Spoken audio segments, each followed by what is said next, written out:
नमस्कार, मैं सुनील शर्मा।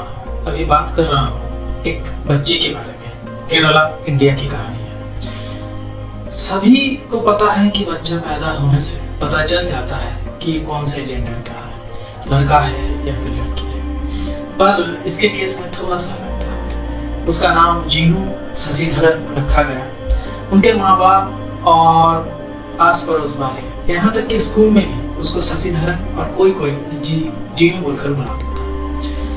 कुछ वक्त गुजरने लगे, लड़का बड़ा होने लगा और दोस्तों के साथ खेलने कूदने के साथ साथ पढ़ाई भी करने लगा। वो लोग दो भाई थे। दोनों भाई पढ़ाई में अच्छे थे। दोनों भाइयों को लेकर उनके पेरेंट्स की एक इच्छा थी कि दोनों मेडिकल फील्ड में जाए, डॉक्टर बने। बहुत अच्छी बात थी। जीनू को पहले से ही पता चल रहा था कि घर वाले किस तरह सोचते हैं, क्या सोचते हैं पढ़ाई लिखाई के बारे में, और पढ़ाई में मन देता रहा। धीरे धीरे कुछ साल गुजर गए और उसको पता चल रहा था कि उसके अंदर में चेंजेस आ रहे हैं, उसके फिजिकल गठन में चेंजेस आ रहे हैं, उसके अंदर बहुत कुछ अजीब सा हो रहा है, उसकी शायद फीलिंग्स भी बदल जा रहे हैं, पर उसको समझ में नहीं आ रहा था। और भी बड़ा होता रहा, किसी से शेयर नहीं कर पा रहा था। एक दो बार कोशिश भी की थी, पर लोगों को समझ में नहीं आया। उसके दोस्तों को, हालांकि सारे बच्चे थे, किसी को समझ में नहीं आ रहा था कि उसके अंदर में क्या हो रहे हैं, क्या चल रहा है और उसके क्या बदलाव हो रहे हैं। उसने माँ बाप के बारे में सोचा, माँ को बोलने की कोशिश भी की, पर समझ नहीं सका कि किस तरह से बता। एक होता है कि एक बच्चे को समझ नहीं आ रहा है कि उसके अंदर क्या क्या चेंजेस आ रहे हैं। एक इजी लाइफ नहीं है। ऊपर से उसको माहौल धीरे धीरे पसंद नहीं आ रहा है। उसके दोस्तों के साथ रहना, उठना, बैठना, बातचीत करना, उसमें चेंजेस आ रहे हैं। उसकी सोच बदल रही है। उसको हर हालात के बारे में, खुद के बारे में, जो पिछली जो भी बातें थे और आगे चलते हुए दिन पर दिन जो भी बदल रहे थे, उसको सच में बहुत ही चिंता उसकी बना रही थी। धीरे धीरे उसने कोशिश किया कि अगर किसी को ना बता सके तो हर बच्चे का जैसा एक बेस्ट फ्रेंड होता है किताब, तो उसका भी एक किताब के साथ एक छोटा सा डायरी था और उसने उस डायरी में किसी को नहीं कुछ बताकर उस डायरी में बहुत कुछ लिख डाला, जो उसके मन के भाव थे, मन की बात थे। उसने पेरेंट्स को तो नहीं बता सका, पर उसमें लिख डाला। अनफॉर्चुनेटली क्या हुआ, कुछ दिन बाद उनके पेरेंट्स के हाथ पे चढ़ गया कि उस खाता में क्या लिखा हुआ था। उस खाता की हर बात को एक के बाद एक उसके पेरेंट्स पढ़ने लगे और समझे कि उसके बच्चे की मेंटल इश्यूज स्टार्ट हो रहे हैं। कुछ मेंटली प्रॉब्लम है, शायद उसको कुछ मानसिक रोग हो गया है। साइकियाट्रिस्ट की कंसल्टेंसी के लिए उन्होंने साइकियाट्रिस्ट के साथ बातचीत की, डॉक्टर से बात की और डॉक्टर ने सही लफ्जों में कह दिया कि इस बच्चे की दिमागी हालत पूरी तरह से सही है और उसकी दिमागी हालत की कोई प्रॉब्लम नहीं है। वो जो सोच रहा है, समझ रहा है, शायद उसमें कुछ जरूर बात है। आप लोगों को भी समझना चाहिए उस बच्चे के बारे में। इस घटना की और भी कुछ समय निकल गया और उसका वो वक्त भी आ गया जब उसके भाई स्कूल खत्म किए, वो भी स्कूल खत्म किया और उसका ध्यान आया कि ऐसा कोई जगह है जहाँ वो अकेले रह सकता है, नए परिचय के साथ, लड़का नहीं लड़की बनकर एक नया परिचय के साथ। ऐसा कोई का सचमुच कोई जगह है जहाँ वो बहुत स्वाधीनता के साथ अपना खुद का व्यक्तित्व के साथ जी सकता है। पर ये सोच ज्यादा दिन तक रही नहीं और जब भी ये ऐसा कोशिश करता था कि पेरेंट्स को बताए, खुद कुछ स्टेप ले इस बारे में, तो वो डर जाता था। उसका ये भावना पूरा का पूरा टूट जाता था, क्योंकि ये सोचकर ही उसको डर आता था कि वो पेरेंट्स के बिना कैसे रह पाएगा, कैसे अपने आसपास के माहौल के बिना रह पाएगा, जो जिसके साथ उसने इतना साल गुजार दिया। पर फिर भी उसको ये तो डिसीजन लेना ही था, क्योंकि इसके साथ भी वो कितना साल इस तरह से रहता। इसके बाद उसके भाई ने MBBS किया और बेंगलुरु में काम के सिलसिले से चला गया। वो भी एंट्रेंस एग्जाम में पास हो गया और उसका भी आयुर्वेद मेडिकल कॉलेज में एडमिशन हो गया, जहाँ पर वो bachelor in Ayurveda medicine and surgery complete कर चुका। और बीएमएस कंप्लीट के बाद उसके घर वाले सोचने लगे कि बड़ा हो गया लड़का तो इसका शादी की बात करें।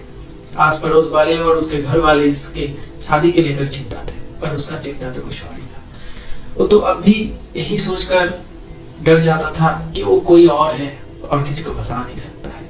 मेडिकल का पढ़ाई खत्म हुआ और घर वाले उसके विवाह के लेकर बहुत ज्यादा चिंता हो रहे थे। घर वाले को चिंतित देखकर उसको लगा कि रहने दो, अब शादी की बात पूरी तरह से अवॉइड कर जाते हैं और फर्दर स्टडी के लिए, आगे की पढ़ाई के लिए कहीं और चले जाते हैं। और उसने वही किया, दूसरी जगह शिफ्ट हो गया पढ़ाई के लिए। और पढ़ाई पूरा करने के बाद उसको गेस्ट लेक्चरर का काम मिला और गवर्नमेंट आयुर्वेदा मेडिकल कॉलेज में तो गेस्ट लेक्चरर के हिसाब से रहने लगा। इसके और भी कुछ दिन गुजर गए और उसको ध्यान आया कि अब बहुत हुआ, अब उसको सबको बता देना चाहिए और अब उसका इस तरह से रहना सही नहीं है।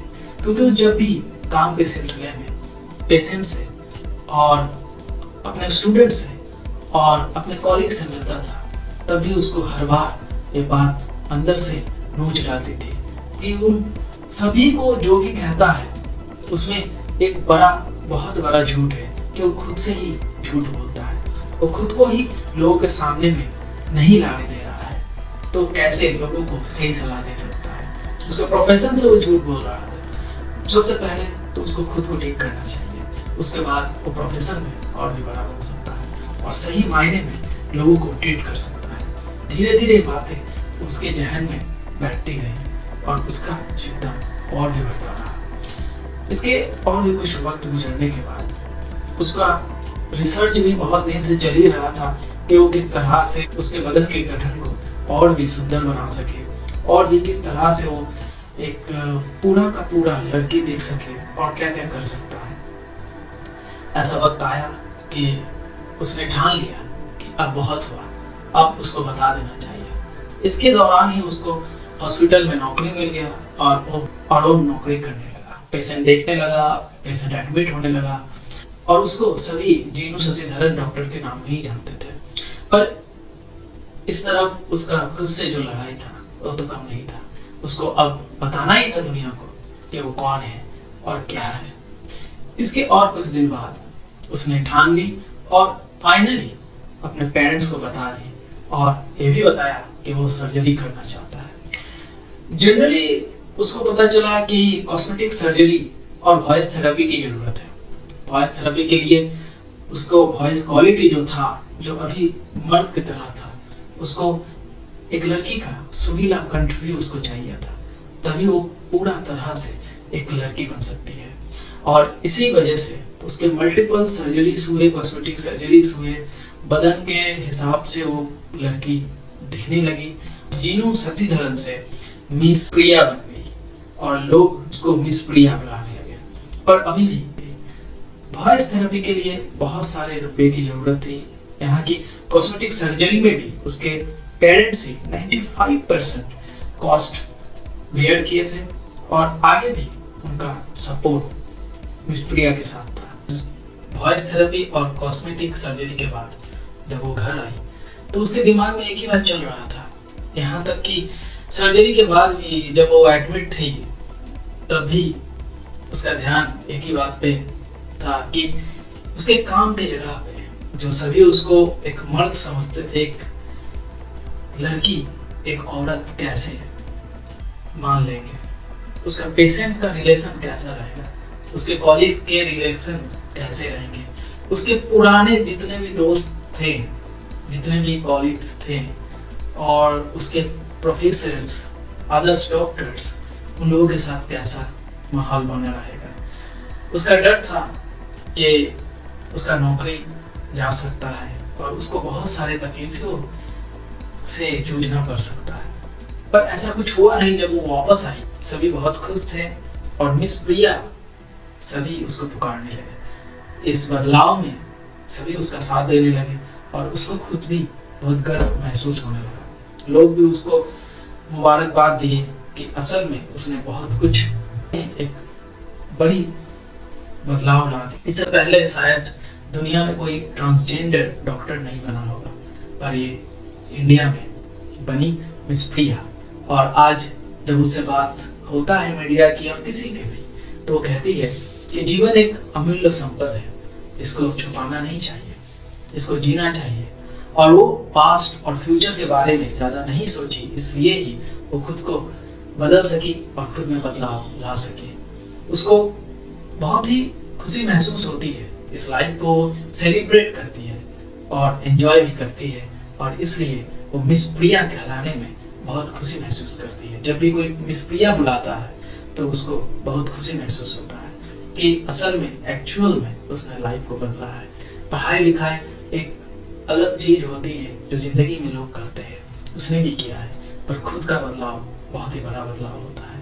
इसलिए उसको लगता है कि और भी लोग, जो लोग इस चीजों से जूझ रहे थे और वो कह नहीं पाते हैं ओपनली, खुद का डिसीजन नहीं ले पाते हैं, जो उसका डिसीजन दूसरे लेते हैं, तो उन लोगों को भी वो सपोर्ट कर सके और वो लोग भी आगे बढ़ सके। मैं सुनील शर्मा एक बात कहूँगा कि ये जो भी मोटिवेशनल स्टोरीज है, जो रियल स्टोरी मैं आप लोगों के सामने लाता हूँ, ये सिर्फ ऐसा नहीं है कि आप लोगों को बताकर ही मेरा काम खत्म हो जाता है। मुझे लगता है कि इस चीज़ों से हम लोगों को सीखना चाहिए, हम लोग बहुत कुछ सीख सकते हैं।